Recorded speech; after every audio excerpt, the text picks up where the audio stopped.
Esferas da Vida. Apoio Cultural. Porta Joia Lingerie. Sempre com o melhor atendimento e os melhores preços. Luz, câmera e ação. Cine Teatro Matão. Com cultura, a vida tem mais sentido. Tijuca Restaurante Bar. A esquina mais carioca de Araraquara. Solar Filmes. Películas para vidro. Clínica da Audição. Comprometimento na reabilitação auditiva. Sejam muitíssimo bem-vindos ao Esferas da Vida de hoje. O assunto é importantíssimo. De acordo com a Organização Mundial da Saúde, 1 em cada 5 adolescentes enfrenta problema que afeta a sua saúde mental. E a conversa de hoje será sobre os conflitos emocionais do mundo infanto-juvenil com Adeilson Salles. Preparem-se, o Esferas da Vida está no ar. A alma que é vibração, vida e essência das esferas.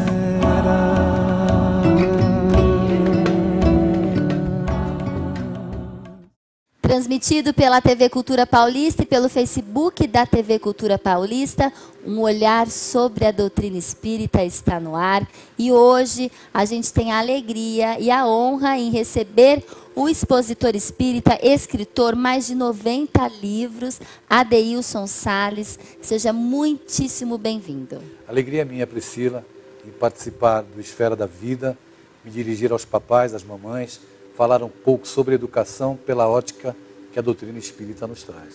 Com certeza. E eu faço questão de passar aqui o currículo, né, do Adeilson Salles, uma apresentação, na realidade, que é natural do Guarujá, litoral de São Paulo, médium, escritor, palestrante e poeta premiado pela Prefeitura Municipal do Guarujá, tem 90 livros publicados para crianças, jovens e adultos. Deste número, a grande maioria é dedicada à literatura infanto-juvenil. Olha que maravilha, então nós estamos aqui com a pessoa certa para conversar com nós, mamães, papais, sim, que sempre estamos, né, na grande dúvida imortal. O que será que eu fiz de errado? Será que eu estou fazendo alguma coisa de errado?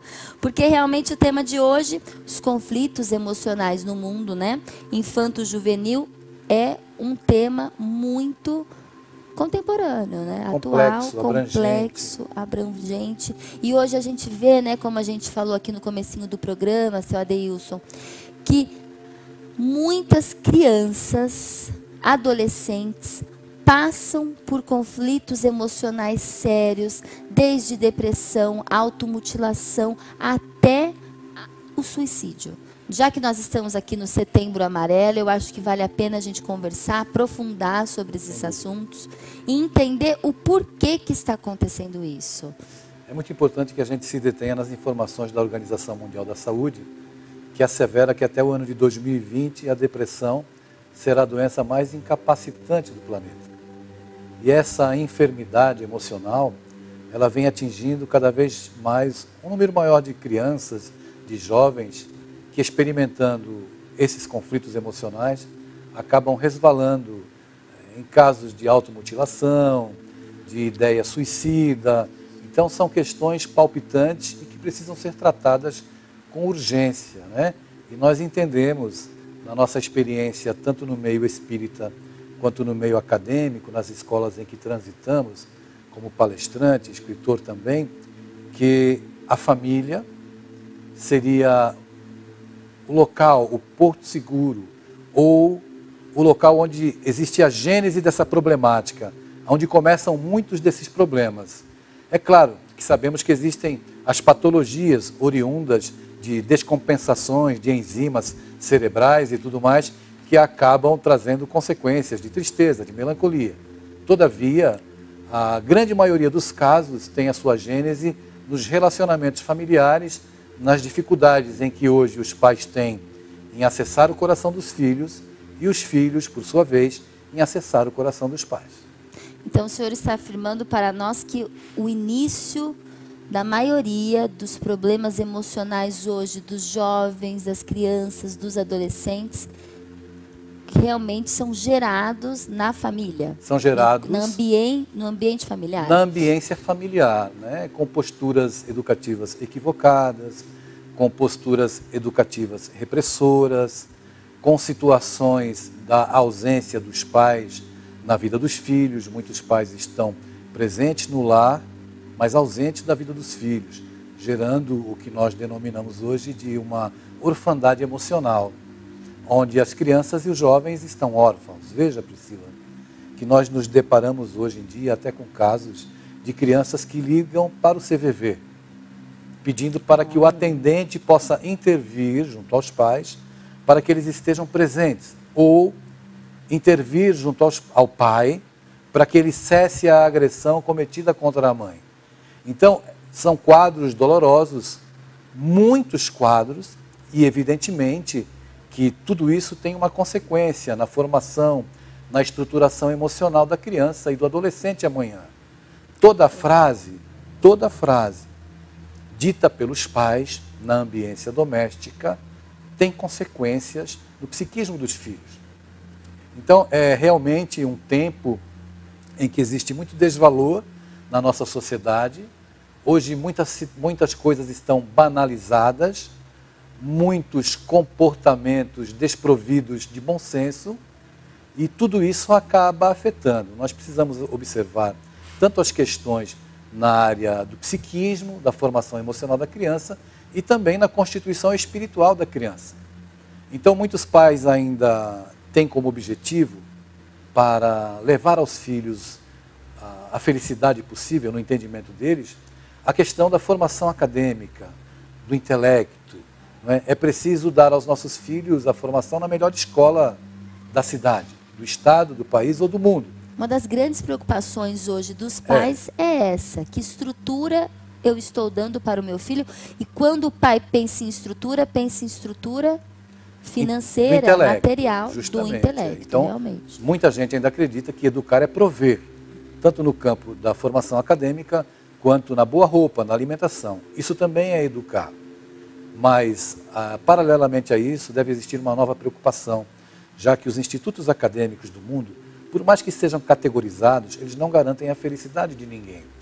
E já que nós estamos no mês do Setembro Amarelo, na campanha de combate, de esclarecimento contra o suicídio, é importante dizer e afirmar que a formação acadêmica não garante a felicidade de ninguém, pois se garantisse, não existiriam alunos de Harvard que se suicidam, alunos de Stanford, alunos da USP, da Unicamp. Existe um vazio existencial que precisa ser preenchido, existem assuntos e alimentos que não são materiais, que precisam nutrir a alma das nossas crianças e dos nossos jovens, para que eles ganhem sentido de vida.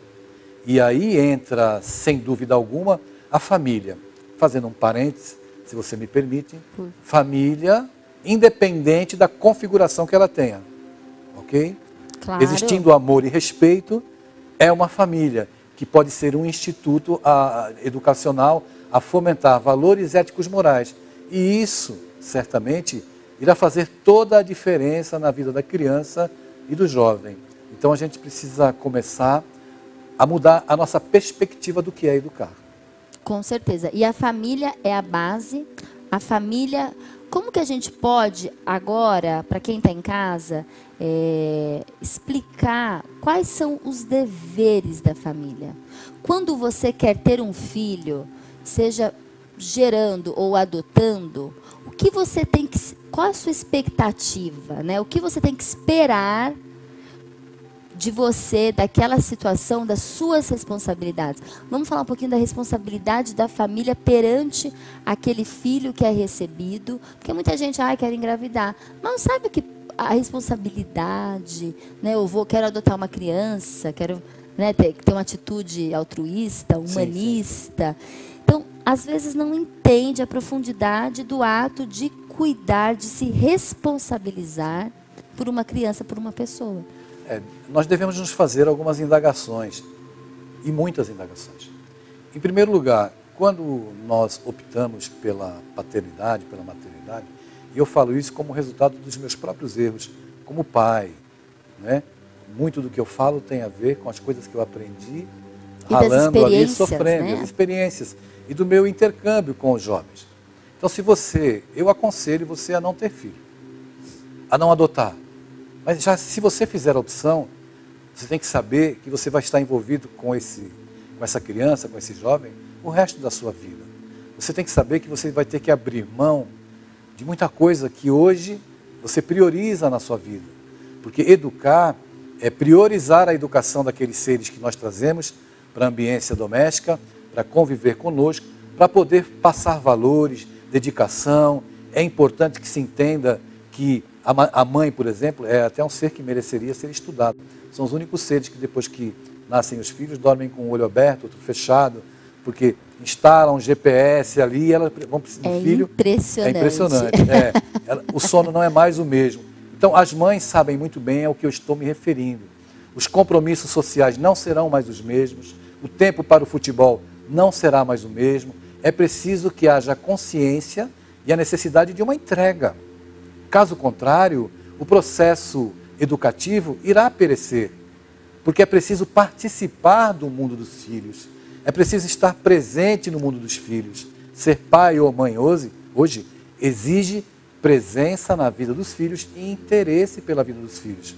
E é importante ressaltar, não crie expectativas com relação aos seus filhos. Os nossos filhos não são aqueles que devem servir para a exteriorização ou para a realização das frustrações que nós experimentamos ontem.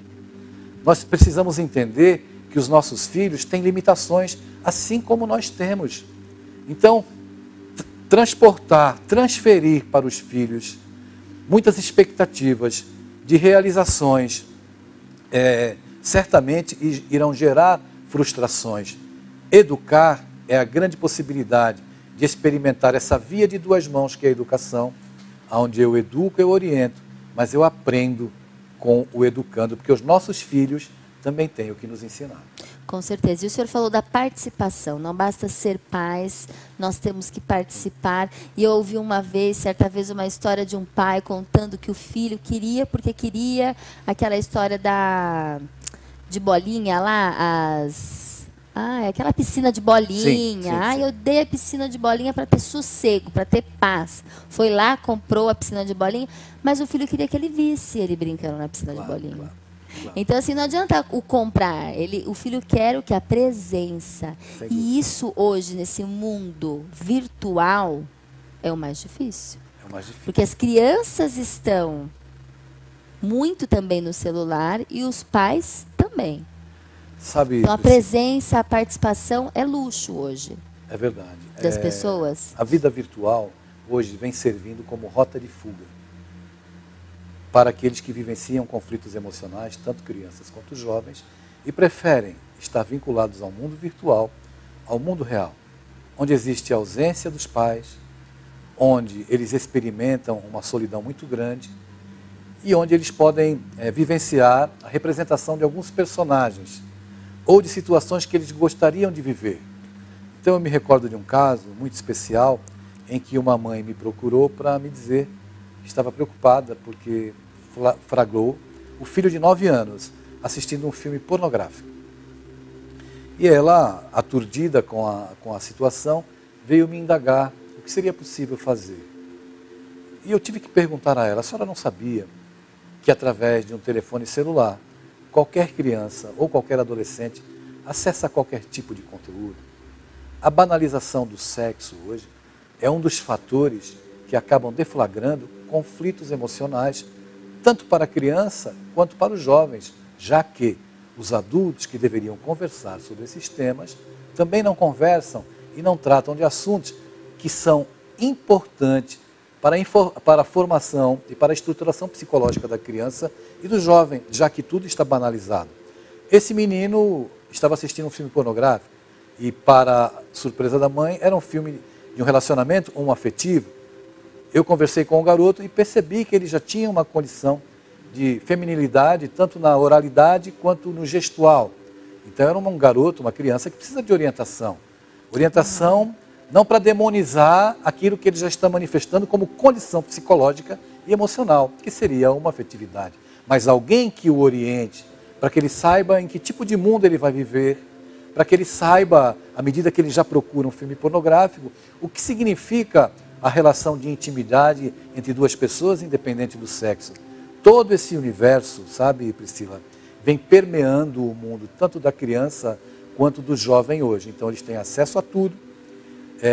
Os pais acreditam que os filhos se encontram em segurança dentro de casa, quando estão em condomínios com muros altos, cercas elétricas, cães bravos no quintal, mas se esquecem que através de um telefone celular, qualquer adolescente pode pedir um cigarro de maconha ou um pacotinho de pó de cocaína delivery. E o traficante vai levar na porta da sua casa, como se estivesse entregando pizza. Nós precisamos atentar para essa realidade devastadora que a tecnologia, que só veio trazer benefícios para a humanidade, está em paralelo deflagrando na vida da sociedade, na vida das famílias. Tudo porque nós, criaturas humanas, não temos educação para administrar o uso dessas tecnologias. E como que nós, pais, devemos nos comportar perante essa complexa realidade? Sendo pais. A maioria dos jovens me procura para me dizer, mais de 90%, entre 90% e 95% dos jovens que se entrevistam comigo, eles me dizem que gostariam de ter os pais presentes na vida deles. Pais que limitassem, que se interessassem, que dessem broncas, que brigassem com eles, porque nessa briga, nesse interesse, eles revelariam amor. Então, muitos conflitos emocionais na adolescência, a partir da puberdade, se instalam, e também na infância, porque os pais não estão presentes. Então é preciso disciplinar o uso de celular, porque existem um número infinito de atividades saudáveis para a criança, inclusive o game. Nada contra o game. Claro. Tudo contra a falta de limite na utilização dos games. Conflitos emocionais, psicológicos, trazendo para a visão espírita, processos obsessivos hoje são deflagrados por uma falta de educação em lidar com toda essa tecnologia que veio trazer para o mundo progresso, que é irreversível, mas que o homem não sabe lidar. E os pais precisam ter essa consciência. Então, os filhos, para os pais que acreditam que ser amigo dos filhos irá resolver a situação conflituosa, os filhos não estão precisando de amigos, os filhos estão precisando de pais. E os pais têm uma grande dificuldade hoje de inserir o limite. Justamente. Porque talvez os pais também estejam doentes, carentes. Querem que os filhos, né, os amem. Não é isso que o Rossandro fala? Às vezes o pai tem uma carência tão grande também que tem dificuldade de falar não e de receber a rejeição do filho. Nós precisamos entrar num novo período da educação e do relacionamento humano, principalmente em família. Os pais são herdeiros também de uma educação que teve os seus limites. Nós precisamos ter essa compreensão. Quando eu converso com os adolescentes, eu sempre digo a eles, quando eles reclamam dos pais, que os pais deram a eles o maior presente, que foi a vida. Sim. E que eles não deveriam permanecer muito tempo responsabilizando os pais porque uma ou outra situação não saiu de acordo com aquilo que eles acreditavam ou que eles esperam do relacionamento com os pais. Por isso, os filhos também devem ter um olhar compreensivo para com os pais. Devem ter, no momento em que um revés acontece dentro do relacionamento, a compreensão de entender que é preciso ceder. Ocorre que muitas vezes os pais se entrincheiram de um lado, os filhos se entrincheiram do outro e ninguém está disposto a ceder para a aproximação, para um relacionamento saudável, para pedir desculpas. Tudo isso contribui, Priscila, para que conflitos emocionais se instaurem, separação dos pais, automutilação, questões da sexualidade, falta de orientação, e nós não falamos ainda da mediunidade. A gente vai falar disso tudo e muito mais. A gente tem que ir para um breve intervalo, infelizmente. A gente tem o nosso Momento Chico Xavier e a gente já volta com mais esferas da vida. Hoje, muitas vezes, queremos tratar os nossos jovens como se eles fossem nossos inimigos. E isso é um erro. Os nossos jovens são os nossos continuadores, trazem consigo uma vida diferente da nossa, impulsos originais que nós não podemos auscultar em toda a sua extensão. Os nossos jovens, de ambos os sexos, necessitam, principalmente hoje, de nossa compreensão. Naturalmente que não podemos empurrá-los para a libertinagem, mas não devemos frenar neles o impulso à libertação para que eles se realizem, para que eles se desvinculem da nossa vida pessoal. Todos nós, na condição de criaturas amadurecidas na experiência física, podemos igualmente e temos independência deles e não devemos escravizá-los aos nossos pontos de vista. Falamos numa experiência de mais de 4 decênios em que temos visto centenas, talvez, milhares de jovens e adultos chorando sobre os nossos ombros em vista do amor possessivo que tantas vezes nos retardam o progresso individual e ocasiona tantos distúrbios em nossa vida familiar e coletiva. Tantos jovens que se doparam em drogas, tantos que se refugiaram em casas de saúde, tantos que abandonaram os seus próprios deveres, que fugiram para a indisciplina, que desertaram do estudo, muitas vezes por causa de uma influência opressiva daqueles que foram chamados a orientá-los na vida prática. E ao mesmo tempo vemos tantos pais, tantas mães e tantos orientadores e tutores chorando porque não podem escravizá-los à sua própria vida. Por que é que nós não nos podemos amar uns aos outros na condição de jovens e de adultos, cada qual vivendo dentro da sua época de experiência física? Por que que nós, como adultos, não podemos resguardar a nossa independência, dando independência àqueles jovens que são a esperança da humanidade, que são nossos filhos, nossos continuadores, para que eles realizem as empresas a que foram chamados pela reencarnação? Paz espera. Paz espera.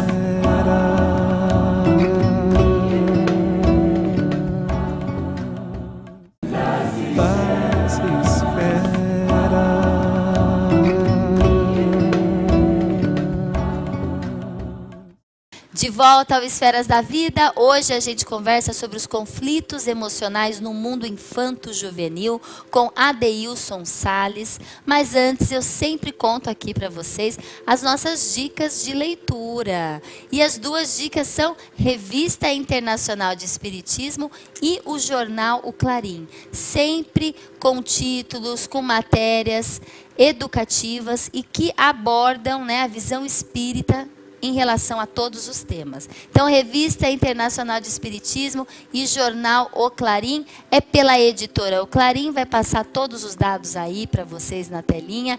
Assinem, que eu tenho certeza absoluta que vocês vão gostar. E eu queria aproveitar para já indicar esse livro aqui, ó, do Adeilson Salles, Pelos Espíritos, Luiz Sérgio e Ivone do Amaral Pereira, Vossos Jovens Profetizarão, os bastidores espirituais dos crescentes casos de suicídios.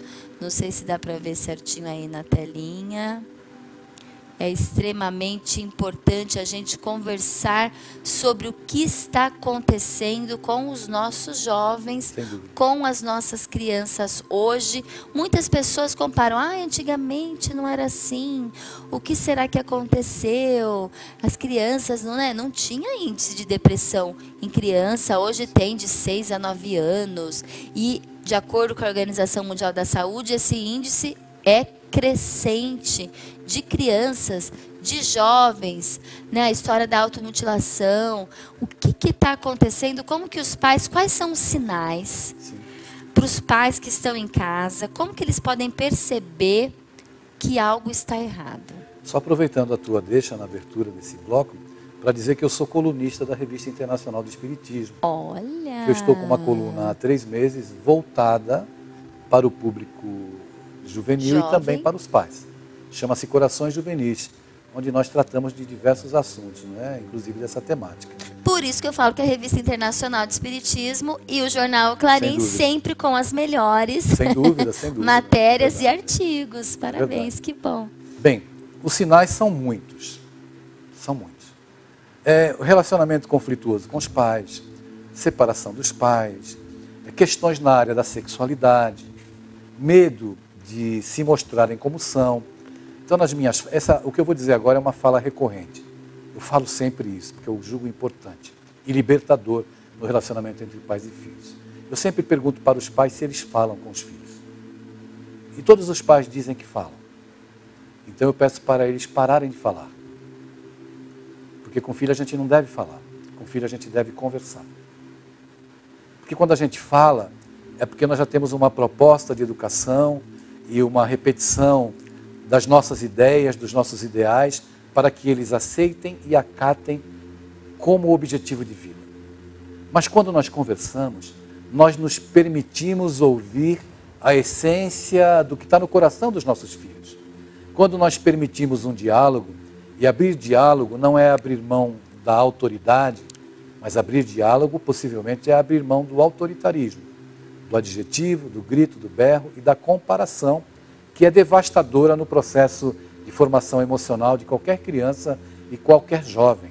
Existem deixar a criança se expressar da maneira que ela gostaria, sem ter vergonha de perguntar. Sim, e o pai observar, compreender, para poder dirigir. Os pais não são donos dos filhos, eles são os facilitadores da vida dos filhos, esses espíritos que estão na nossa casa, sob nossa responsabilidade.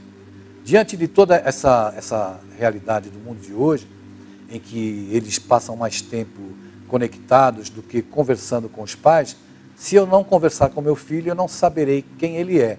E ele vai atender no comportamento dele aquilo que eu determinei como normas comportamentais dentro da minha casa. E é preciso que o meu filho se mostre.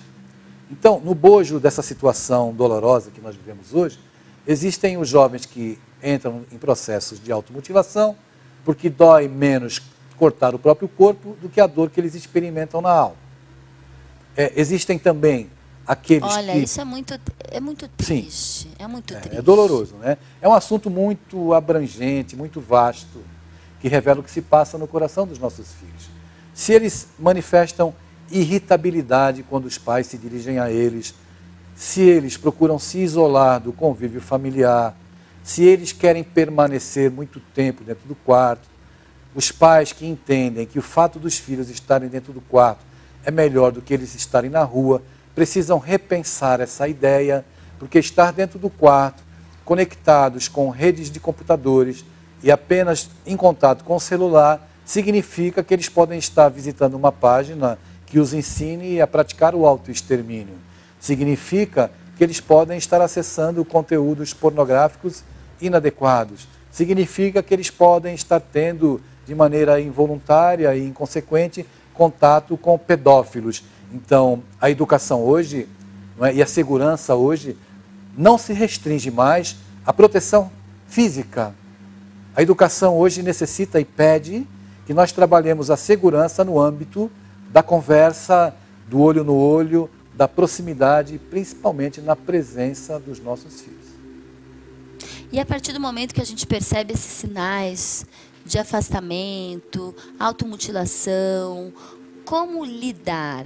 Porque o adolescente é uma fase muito delicada, né, do ser humano, a adolescência, e às vezes ele rejeita a ajuda do pai. Como que o pai consegue intervir nestes casos? É preciso que o papai, a mamãe, o educador, de uma maneira geral, entenda que o adolescente sempre potencializa as suas emoções. Todo adolescente potencializa. Tudo aquilo que você fala para ele é elevado à 10ª potência. E nós precisamos ter uma compreensão. Por quê? O adolescente passa pela situação da eclosão dos hormônios. Isso mexe na estrutura celular, fisicamente, né, biologicamente, mexe no psiquismo. O adolescente passa por uma outra fase, todas acontecem ao mesmo tempo. A segunda fase seria a fase da individualização do ser, que é quando o adolescente se vê como individualidade, ele se vê separado dos pais. E ele procura uma identificação e durante um tempo, um grupo social, ele fica perdido. E tem algo delicado nessa fase. Ele começa a prestar atenção no comportamento dos pais. Se os pais fazem aquilo que falam. E muitas vezes eles se deparam com pais que têm um discurso totalmente diverso da ação.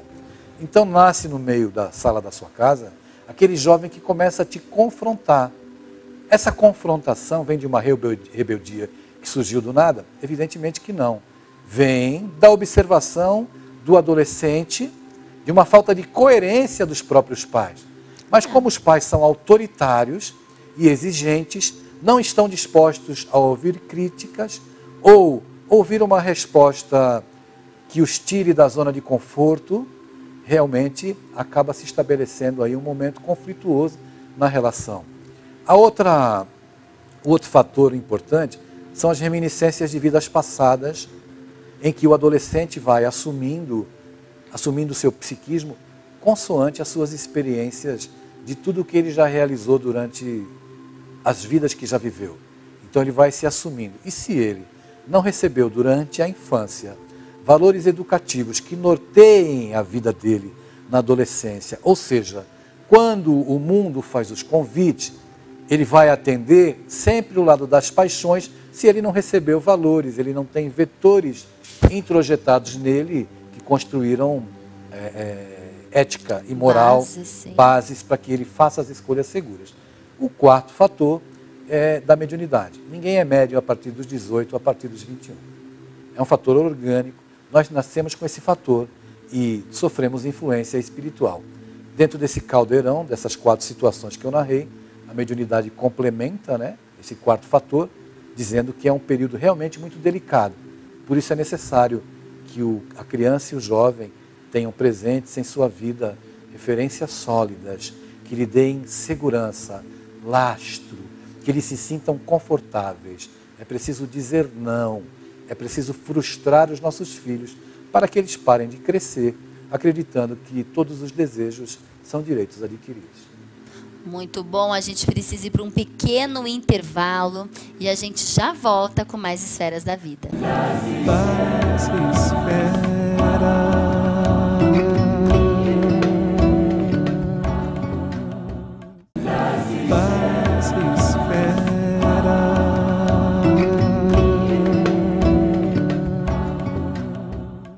De volta ao Esferas da Vida, hoje a gente recebe o Adeilson Salles, que está nos ajudando como entender os conflitos emocionais dos nossos filhos, adolescentes, nossas crianças. O assunto está extremamente bom. Viu, Adeilson? Olha, a gente tem muita pauta. Tinha que ser uns 3 programas aqui com você. Um dos conflitos emocionais dos adolescentes é a parte sexual. Sim. A gente poderia conversar como que o espiritismo, qual a visão espírita em relação à sexualidade? Bom, o que se encontra nas obras da codificação e na revista espírita é que, por exemplo, na pergunta 200 do Livro dos Espíritos, eles nos orientam que o espírito não tem sexo como nós compreendemos, que existe uma afinidade, né, desenvolvimento de sentimentos nobres, mas o sexo como nós compreendemos não existe. A doutrina espírita também nos informa que nós reencarnamos ora como homens, ora como mulheres, para aprimorar a nossa evolução, desenvolvendo os sentimentos inerentes à condição masculina e feminina. A revista espírita de 1866, no mês de janeiro, tem um artigo escrito por Allan Kardec que se chama As Mulheres Têm Alma? Indagação de Kardec. E aí, no final desse artigo, nos 6 últimos parágrafos, Kardec traz muita luz na compreensão das experiências diversas daquilo que se entende como heterossexualidade. E, evidentemente, que nós estamos nos deparando nos dias atuais com muitos casos de garotos gays, garotas lésbicas, de garotos e garotas bissexuais. E existe muito preconceito e esse é um fator determinante para casos de suicídio, casos de automutilação, porque a questão principal é que muitas vezes eles não se aceitam com essa condição. Que dirá contar para os pais que experimentam esse tipo de conflito. Então é algo realmente muito delicado, um assunto que nós precisamos tratar com muita responsabilidade. Como eu me relaciono com muitas crianças, com muitos jovens que me procuram e me relatam esses conflitos, eu procuro conversar com eles de maneira honesta e responsável, dizendo a eles que tanto a experiência na heterossexualidade quanto na homoafetividade são experiências evolutivas, experiências que trazem um aprendizado para o espírito. E é preciso deixar de demonizar essa realidade, tratando essas pessoas como se elas fossem aberrações da sociedade, criaturas que estão fora do contexto da normalidade.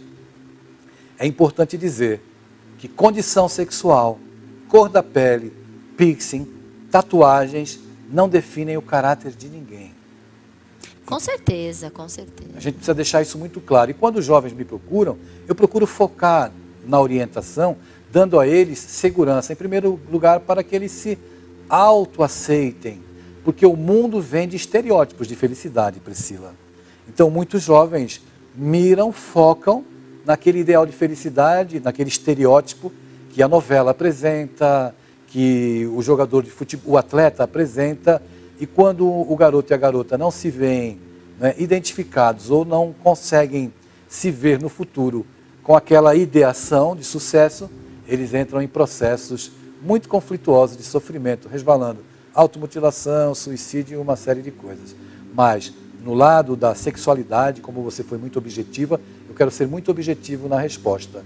Nós precisamos conversar mais, de maneira mais responsável. E muitos jovens, adolescentes, garotos e garotas, estão dentro de casa, experimentando sofrimentos graves, pensando no autoextermínio, porque não têm coragem de falar ou de conversar com os pais sobre estas questões. Isso é muito sério e a gente precisa mergulhar mais profundamente. O Espiritismo, assim como o Cristo, não condena nada, porque todos são filhos queridos e amados de Deus, que precisam ser respeitados. Recentemente, me perguntaram o que é que nós temos a ensinar aos homoafetivos. Eu disse que nós não temos nada a ensinar. Temos a aprender com eles, a ter tolerância, a respeitar a diversidade. E eu aproveito para comentar com você, para te dizer, coisa que muita gente sabe, né? E eu relato nas palestras que faço, porque vem ajudando muitos pais, até pastor de igreja já me procurou para me agradecer por eu contar a minha história. Que bênção. Eu tenho uma filha trans, que estive em São Paulo ontem me despedindo dela, porque vai morar em Berlim, foi contratada por uma empresa alemã como desenvolvedora de aplicativos, e ela só me dá orgulho, sempre me deu, e eu sabia que o caráter dela não iria mudar quando o meu filho me disse que eu tinha uma filha. Olha. Eu só pude dizer a ele que onde ele não fosse respeitado, eu também não seria respeitado. Onde ele não fosse bem-vindo, eu também não seria bem-vindo. E falei do meu amor e do importante que era estar aprendendo com ele. Eu que tinha um discurso sobre aceitação, acolhimento nas escolas, em todos os lugares onde vou, precisei passar pela prova prática para ver se realmente o meu discurso estava afiado com as minhas ações. E essa experiência somente fortaleceu o seu ideal? Essa experiência fez com que eu aliasse o discurso à ação. Então, eu falo aquilo que eu estou vivendo, porque eu não consigo compreender como é que um pai e uma mãe desprezam um filho ou rejeitam um filho por ele ter a condição afetiva ou ser um garoto ou uma garota trans. Ótimo, muito, é muito bom, né? Poder entender e realmente participar deste mundo novo. Na realidade, essa fase de transição é realmente uma fase com que muitas portas estão se abrindo. E a gente vai entendendo cada vez mais as relações humanas? O suicídio passa pela falta de aceitação de si mesmo, muitas vezes quando o adolescente não se aceita como é. Quer focar a vida dele naquilo que a sociedade vende como valores que, infelizmente, são podres, perecíveis, fugazes. E o suicídio passa, na maioria das vezes, por questões da área da sexualidade. Por isso que nós precisamos conversar, falar mais sobre esse assunto. E quando eu sou convidado aí nas escolas, é o tema em que eu mais sou requisitado a conversar. Os adolescentes sempre questionam Sempre. Sobre essa realidade. sexo, sexualidade. Sobre essa realidade. E como lidar com os pais. Como lidar com os pais. Como contar para os pais. Sem dúvida. Alguns já contaram e estão enfrentando a Terceira Guerra Mundial dentro de casa. Então eu sempre oriento e peço a eles que não entrem em processo de confronto com os pais. Que façam o que for de melhor para a vida deles agora. O que eles têm que fazer? Estudar, procurar se estruturar, não é? No intelecto, ética e moralmente. Aconselho que eles tenham uma vida digna, que amanhã, quando eles tiverem um parceiro ou parceira que eles elegerem para viver, que eles não traiam, não enganem, porque isso é caráter. É isso. É isso mesmo. E quando os pais te procuram com esta problemática? Muitos pais procuram? Muitos procuram. Muitos. Ainda ontem eu fui procurado por uma mãe que aceitava o filho, o amava, mas que o pai o rejeitava. Então as pessoas estão muitas vezes à deriva, se afogando num oceano turbulento de angústias, de sofrimentos. E se nós mudarmos apenas a lente para enxergar aquela situação sob uma nova perspectiva, se nós tirarmos as demonizações religiosas, as estigmatizações colocadas sobre essas pessoas, que eu repito, estão tendo uma experiência evolutiva. Você pode não concordar, não compreender e não aceitar, mas você deve respeitar. E se é seu filho, é sua filha, é a nossa obrigação amparar. Mais do que respeitar, aceitar e amparar. E amar, né, Priscila? Amar. Sempre que nada é por acaso, Nada é não por é acaso. verdade? Existe uma mensagem na situação para todas as partes envolvidas. E quando o senhor fala aqui no livro, que eu vi aqui no comecinho, aqui no sumário, sobre mediunidade, que o senhor até comentou, né? Crianças hoje, cada vez mais, estão com essa sensibilidade, com essa faculdade que é a mediunidade. Também tem esse conflito? Existe. Existe porque a criança ela é muito sensível. Os espíritos nos orientam e nos informam que a encarnação se completa aproximadamente a 7, 8 anos de idade. Então, durante essa fase, a criança é hipersensível. Ela tem, muitas crianças brincam com um amiguinho imaginário, mas elas captam toda a energia do psiquismo das pessoas que habitam a casa. Então, por exemplo, se existem situações de muito confronto entre o pai e a mãe, entre os responsáveis pela educação da criança, ela registra com muita clareza essa realidade e acaba sendo afetada por ela.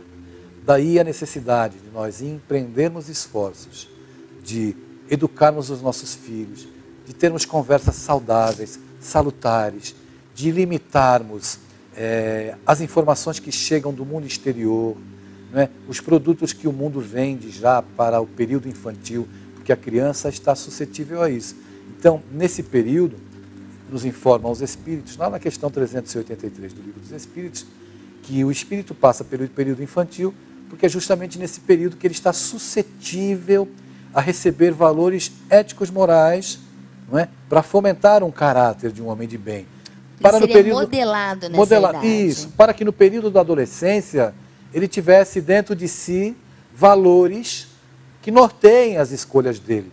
Daí a criança ser muito receptiva a influências da dimensão material e também da dimensão espiritual.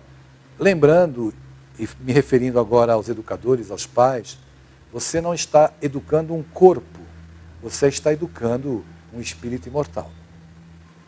E quando o pai deve iniciar? Porque a gente sempre, né, aqui na Visão Espírita, a gente fala que é desde a gestação. Conversar com o espírito desde o momento da gravidez, e essa educação sempre, além dos valores morais, os valores religiosos, os valores espirituais. não é isso? A criança, ainda no útero, é envolvida pela psicosfera da casa, pela troca de amor, de vibrações entre aqueles que compõem a família que o espírito irá participar quando nascer, né, quando vier ao mundo. Mas ela já começa a absorver tudo isso. Daí a importância dos pais terem essa compreensão. Daí a importância dos pais saberem que felicidade não pode ser garantida apenas com a formação acadêmica. Paralelo a isso, é preciso ter uma formação que espiritualize. Não é para o seu filho ter religião, mas ele deve ter religiosidade na vida. Não é para ele se tornar espírita, mas para que ele tenha espiritualidade nas ações. Isso vai fazer a diferença para ele enfrentar a frustração e os reveses do mundo. Porque muitos pais, né, para a gente finalizar, acreditam que quando ele crescer, ele decide o que ele vai querer ser. Quando ele crescer, ele decide que tipo de religião, no que ele vai acreditar. O que o senhor fala em relação a essa frase? O seu filho precisa se alimentar para nutrir o corpo. Ele precisa aprender o que a escola ensina para amanhã participar desse mundo competitivo. E o seu filho precisa, acima de tudo, de valores éticos morais, que a família deve dar, mas que a religião, seja ela qual for, é um instrumento poderoso de auxílio, porque ele precisa crescer tendo sentido na vida. A vida dele precisa ter um sentido, e esse sentido passa pela família e passa também pelos valores que o espiritualizem. Apenas a formação acadêmica não garante a felicidade de ninguém. Nós temos, infelizmente, que finalizar a nossa entrevista, seu Adeilson. Agradeço novamente, sempre pela sua participação aqui, novamente, né, por ter vindo pela primeira vez, e espero que o senhor venha sempre aqui no Esferas da Vida, que puder, estiver passando por aqui pela região, sim, a gente faz questão de entrevistá-lo. Foi muito bom, muitíssimo obrigada, foi uma alegria. Obrigado eu, Priscila, parabéns pelo Esferas da Vida. Lá de Recife eu acompanho. Ah, que beleza. E a gente tem que falar só um último recadinho que eu estava esquecendo. Do YouTube, Sim, nós temos um podcast que criamos que se chama Histórias de Amor e Aprendizado entre Pais e Filhos, onde eu me dirijo para os filhos. Criamos um e-book que será disponibilizado em breve, 7 passos para você ter uma relação saudável com o seu filho. E também nós teremos em breve no YouTube um canal chamado Academia de Pais, onde nós iremos nos dirigir aos pais e educadores de uma maneira geral. É isso mesmo, a gente não podia deixar de falar essas informações importantíssimas. E o Esferas da Vida fica por aqui. Eu encontro vocês todas as quintas-feiras, às 10h15 da noite. Um super beijo. Tem representação de quinta-feira às 13h45, a 1h45 da tarde também. Até a semana que vem.